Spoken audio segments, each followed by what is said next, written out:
Hi friends, चलिए हम लोग देखते हैं प्राइमरी यूपी टेट 2022 का पेपर जो 23 जनवरी को हुआ था।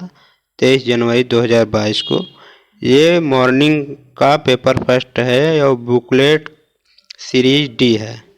तो प्रश्न को देखते हैं किस तरह से प्रश्न आया था। ये सीरीज डी है।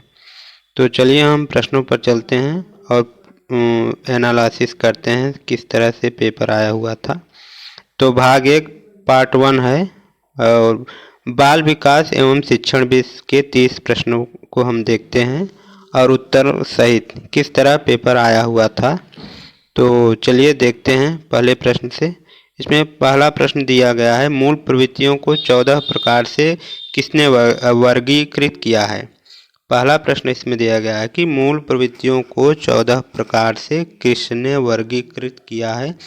तो इसमें राइट ऑप्शन 1 होगा, मैकडूगल ने मूल प्रवृत्तियों को वर्गीकृत किया है। फिर अगला प्रश्न है, किसी दूसरी वस्तु की अपेक्षा एक वस्तु पर चेतना का केंद्रीयकरण अवधान है, यह कथन किसने कहा है। तो राइट ऑप्शन 2 होगा, डम्बिल ने कहा है। अगला प्रश्न है, निम्नलिखित में किसका नाम सूजन शास्त्र के पिता से जुड़ा हुआ है। तो राइट ऑप्शन ए होगा, गाल्टन, जो सूजन शास्त्र के पिता से जुड़े हुए हैं। अगला प्रश्न है, 12 वर्ष से 16 वर्ष के बालकों हेतु हिंदी में डॉक्टर एस जलोटा ने कौन सा परीक्षण प्रतिपादित किया है। तो राइट ऑप्शन होगा ऑप्शन ए, साधारण मानसिक योग्यता परीक्षण। अगला प्रश्न है, बुद्धि के द्विकारक सिद्धांत का प्रतिपादक किसने किया है। तो राइट ऑप्शन ए होगा, स्पीयरमैन ने बुद्धि का द्विकारक सिद्धांत दिया था। अगला प्रश्न है, ब्लूप्रिंट निम्न में किसका महत्वपूर्ण घटक है। तो राइट ऑप्शन होगा ऑप्शन, इसमें दिया गया है ऑप्शन 2, परीक्षण निर्माण। अगला प्रश्न है परीक्षण निर्माण। फिर अगले प्रश्न पर चलते हैं। अगला प्रश्न है, विकास की पूर्व संक्रियात्मक अवस्था निम्न में से किसने दिया था। तो ये दिया था पियाजे ने। Right option 1। अगला प्रश्न है कि MPPI परीक्षण का उपयोग निम्न में किसके मापन में किया जाता है। तो इसका सही ऑप्शन होगा ऑप्शन 2, व्यक्तित्व के मापन में किया जाता है। अधिगम हेतु निम्न में क्या सर्वाधिक आवश्यक है। तो राइट ऑप्शन होगा 4, परिपक्वता। अगला प्रश्न है, शैशव काल का समय है।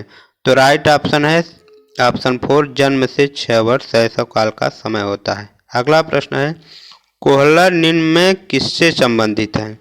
इसमें प्रश्न पूछा गया है कि कोहलर किससे संबंधित हैं। तो अधिगम के सिद्धांत से संबंधित है। राइट ऑप्शन 3 होगा। अगला प्रश्न है, मैकडूगल के अनुसार मूल प्रवृत्तियों की संख्या कितनी है। तो 14 है, मूल प्रवृत्तियों की संख्या 14 है मैकडूगल के अनुसार। फिर अगले प्रश्न की तरफ चलते हैं, मानसिक उद्वेलक प्रतिमान का उपयोग निम्न में से किसके शिक्षण हेतु किया जाता है। तो सही ऑप्शन होगा ऑप्शन 4, सृजनात्मकता।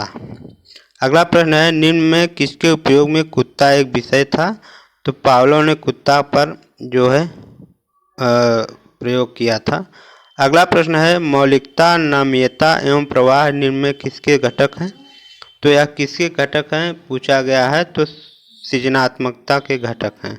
अगला प्रश्न है, कोहलर अपने उपयोग से यह सिद्ध करना चाहते थे कि अधिगम क्या है। तो राइट ऑप्शन होगा ऑप्शन 2, समग्र परिस्थिति का प्रत्यक्षीकरण है। Right option 2। किसने पाठ्य योजना की पंचपद प्रणाली प्रतिपादित किया था। सही ऑप्शन होगा ऑप्शन ए, हर्बर्ट ने। निम्नलिखित में ग्रंथियों के आधार पर व्यक्तित्व के विभिन्न प्रकारों की चर्चा किसने की। तो ऑप्शन सही होगा ऑप्शन 4, कैनन ने इसका जो है चर्चा की है ग्रंथियों के आधार पर। फिर अगले प्रश्न पर चलते हैं, सृजनात्मकता मौलिकता परिणामों को अभिव्यक्त करने की मानसिक प्रक्रिया है, यह कथन किसने कहा है। तो यह कथन कहा है क्रो ने। अगला प्रश्न है, BF स्किनर के अनुसार बच्चों में भाषा का विकास होता है। तो BF स्किनर के अनुसार बच्चों में भाषा का विकास होता है अनुकरण एवं प्रबलन के स्वरूप पर। ऑप्शन 4 सही होगा। युयुत्सा क्या है। तो सही ऑप्शन होगा मूल प्रवृत्ति, ऑप्शन 2। बालकों के सामाजिक विकास को प्रभावित करने वाले तत्व हैं, कौन से तत्व हैं?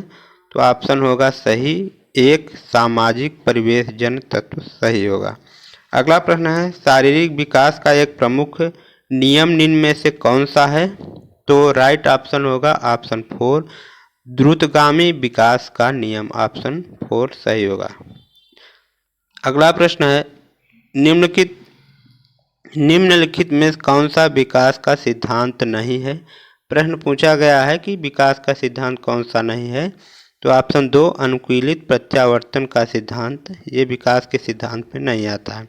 अगला प्रश्न है विकास के परिणाम स्वरूप नवीन विशेषताएं और नवीन योग्यताएं प्रकट होती हैं, यह कथन किसने कहा है? तो यह कथन कहा है हरलाक ने। तो राइट ऑप्शन 1 सही होगा। अगला प्रश्न है पूर्व अनुभव के आधार पर संवेदना को अर्थ प्रदान करना कहलाता है। तो राइट ऑप्शन होगा ऑप्शन ए प्रत्यक्षीकरण। तो राइट ऑप्शन होगा ऑप्शन ए प्रत्यक्षीकरण। सीखने में प्रयास व भूल के सिद्धांत का प्रतिपादन किसने किया है? तो राइट ऑप्शन ऑप्शन 4 थर्नाडाइक ने कहा है। अगला प्रश्न है औसत बुद्धि वाले बालकों का बुद्धि लब्धि स्तर होगा। तो ऑप्शन 4 सही होगा 90 से 109। अगला प्रश्न है निम्न में से कौन सा तरल क्रिस्टलीय बुद्धि के प्रतिमान के प्रतिपादक थे? तो राइट ऑप्शन होगा ऑप्शन 2 कैटल। अगला प्रश्न है क्रिया प्रसूत अधिगम सिद्धांत का प्रतिपादन किया था, तो किसने किया था? स्किनर। ये लास्ट प्रश्न है मनोविज्ञान की। फिर अगले भाग में हम हिंदी के क्वेश्चन को हल कराएंगे। Thanks for watching.